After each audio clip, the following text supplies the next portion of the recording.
কক্সবাজার শহরের উত্তর পাশে মহেশখালী চ্যানেল হয়ে বঙ্গোপসাগরে মিশেছে খরস্রোতা নদী বাঁকখালী। এই নদীর মোহনা ঘিরে গড়ে উঠেছিল দেশের প্রধান পর্যটন শহরের ব্যবসা বাণিজ্য, কিন্তু সেই নদী দখল দূষণে এখন শুরু খালে পরিণত হচ্ছে। একই সঙ্গে হয়েছে বর্জ্য ফেলার ভাঙাড়।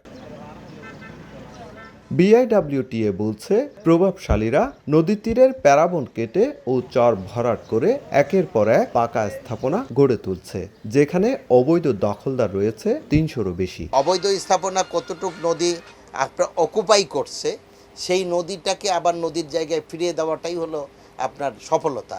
সেইটা আমরা করব।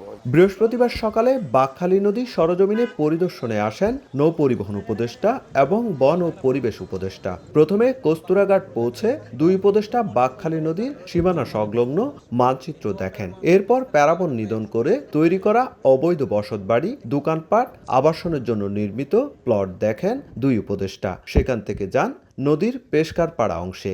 সেখানেও দেখেন দখল দূষণের ভয়াবহ চিত্র। বলেন, অবৈধ স্থাপনা উচ্ছেদে দ্রুত ব্যবস্থা নেওয়া হবে। যে সমস্ত ফোর্স শোর এলাকা আইডেন্টিফাই করা হয়েছে সেগুলোকে আমরা খালি করাবো। ভালো হচ্ছে যারা দখল করেছেন তারা নিজেরা সরে যান, ক্ষয়ক্ষতি হবে না।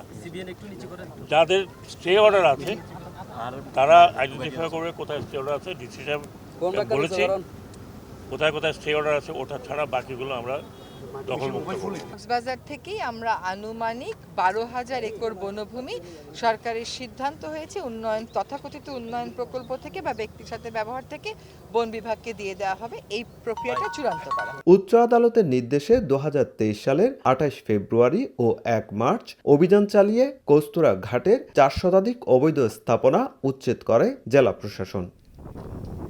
সুজাউদ্দিন রুবেল, সময় সংবাদ, কক্সবাজার।